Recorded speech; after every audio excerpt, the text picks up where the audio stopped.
wanted to come from the people that were really there. Yeah, yeah. Okay, here we go. Calvin Ellington DeVille. Yes. Good evening.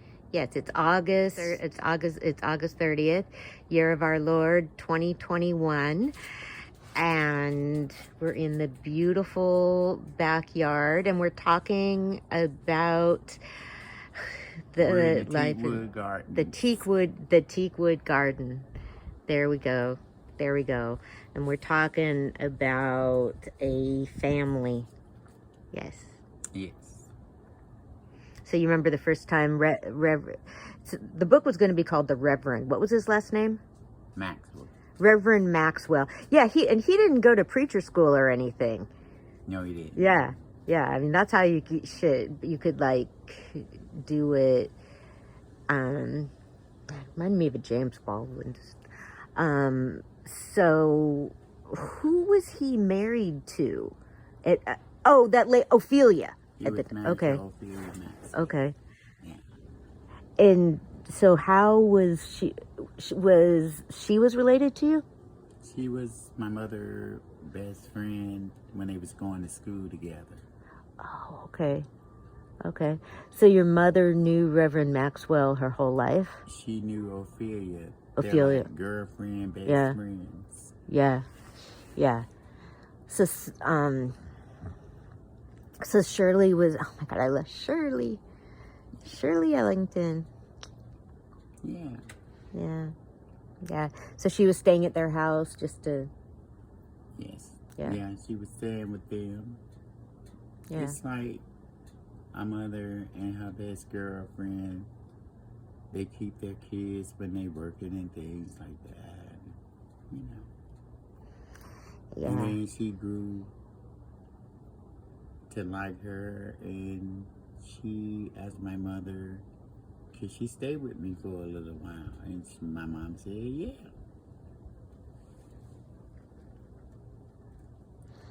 And everybody knew it was him.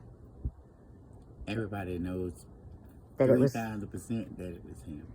Yeah. And I don't suppose anybody ever spoke to the police. No, they didn't. No, of course not. Yeah. Everything that they was doing when she married Will Matz was on the hush-hush. So this is, so according to the book, he didn't, the first time he killed, he was already about 50. He killed his first wife. See, that's one of the things that's strange to me. Like, why does somebody become a murderer? It just seems odd to me. Their only wife. He killed 7.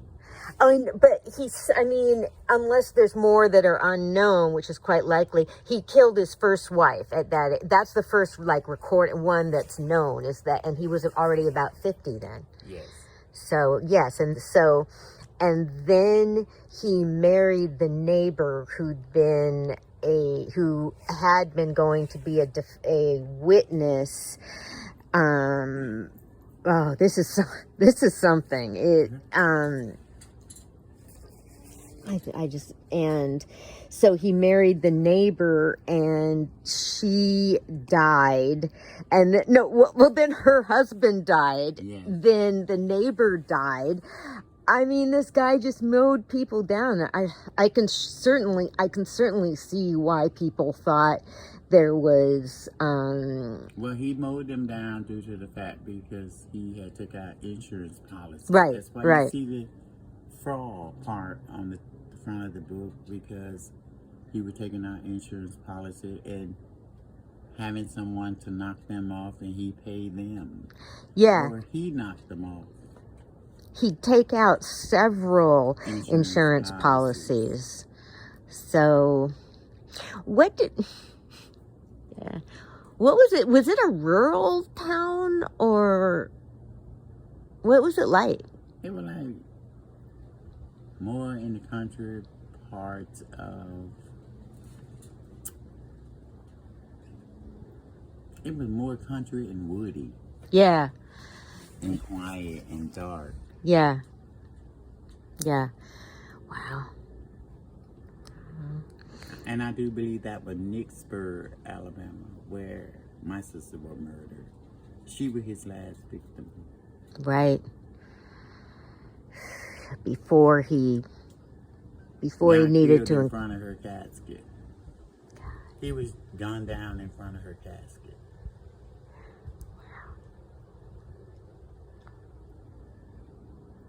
During the funeral. Yeah. Yeah. Yeah. And somebody cried out. That was my oldest sister. Yeah. Yeah. She cried out, "You're the murderer," that he was. She did. She yeah. told him that you killed my sister and you're gonna pay for it. And that's when Robert Burns stood up from the back of the church and fired. Wow.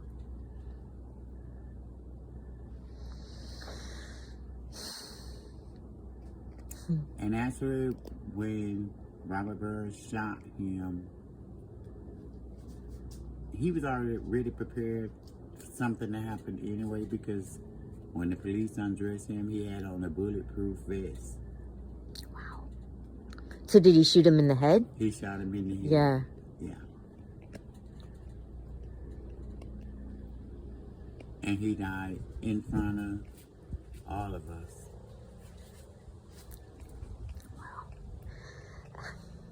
I mean, so you were about 14 then. I was 14. So do you remember anything? Were you in shock or? I was on the outside of the church at that time because the church had hundreds and hundreds and hundreds of news reporters and people from all around every part of the state, Alabama and Atlanta and New York and all over the place. It was really crazy. And the chapel could only hold no more than about 200 people.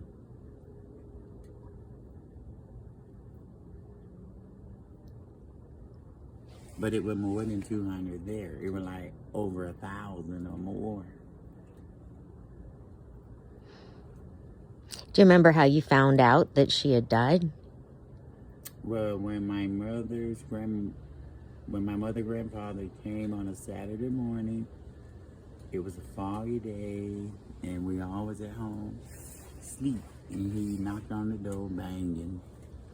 And my mom got out the bed to go to the door, and he said, Josephine, open the door, I got something to tell you. He was banging it like he was trying to break the glass. So we all heard that through the house, and we all jumped up, come running. He said, I just need to let you know they just found your daughter dead. She went to screaming, how I never forget to scream. She just went to screaming and panicking. It was like maybe like 7 o'clock in the morning on a foggy morning. And I would never forget my mother screaming and hollering and screaming all over the place. Before you know it, she fell out. All the neighbors came running. All in my neighborhood came running to see what happened.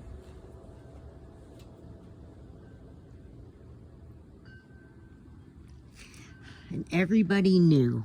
Everybody in the city knew. All of my neighbors were very protective of each other. Yeah. And that morning was very bad for my family. And yeah. Shirley was found underneath the car, and he claimed that she'd been changing her tire.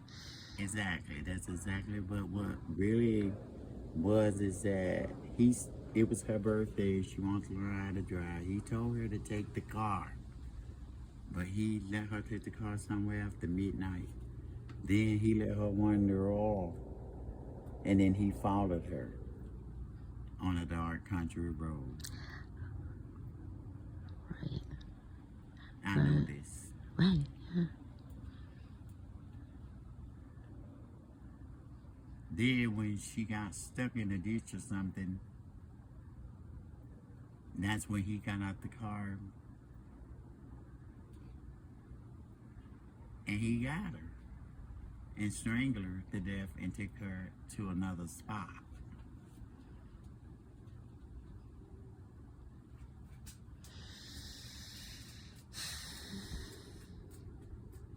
It was just, I mean, it was so obviously him. And, you know, But people, it when he was, tried to make it look like that she was trying to change a tire and the car slipped in her dress. mm-hmm. That's what he made it look like. Yeah. Yeah, like a 16-year-old girl is going to get out and change her Tire. Yeah. And she wasn't even far from her house. Right. She Yeah. wasn't far. You right. Yeah. Yeah. Wow. Poor baby. God bless you, Shirley. I know that, man. So your mama just had to live with that for the rest of her life. She did. Yeah. Due to the fact because she wouldn't adopt her to them. My mother said, Ophelia's supposed to be my friend, and she's my best girlfriend, and I'm not going to adopt my kid to nobody. And he already had the insurance policy in gear because he knew he needed to kill her before she get married and turn 18. She was in the process of marrying Robert Burns. Oh. And Robert Burns was the one shot him. Oh, what? Okay. Wow. Yeah.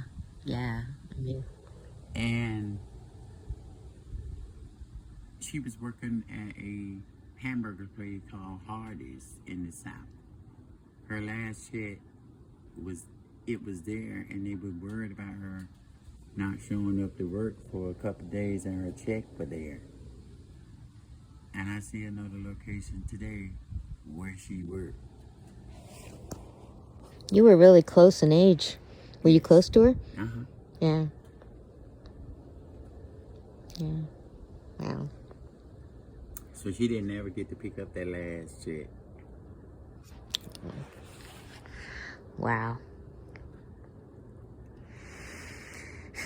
Well, I mean, what do you feel, what would you as a family, as a member of the family, want people to know?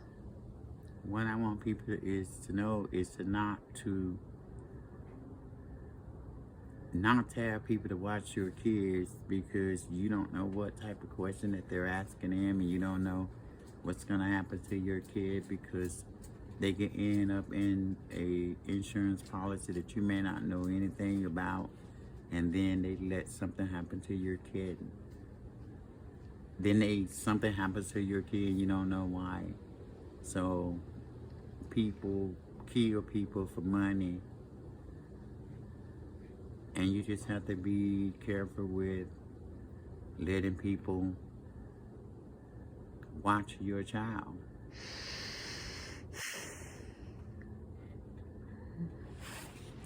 But I did have something else to really say, because I wanted to say that, but then there was something else that I really wanted to say, is that when it come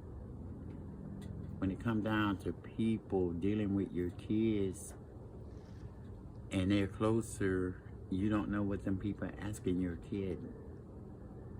And then you don't know the reason why, and that's even when it comes down to babysitters.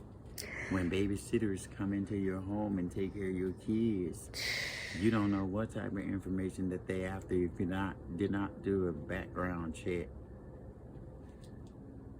And like my mother let her best friend keep her child, this is a prime example of what can happen when a man walks into the woman's life, like William Maxwell walked into this lady's life when her and my mother were best friends,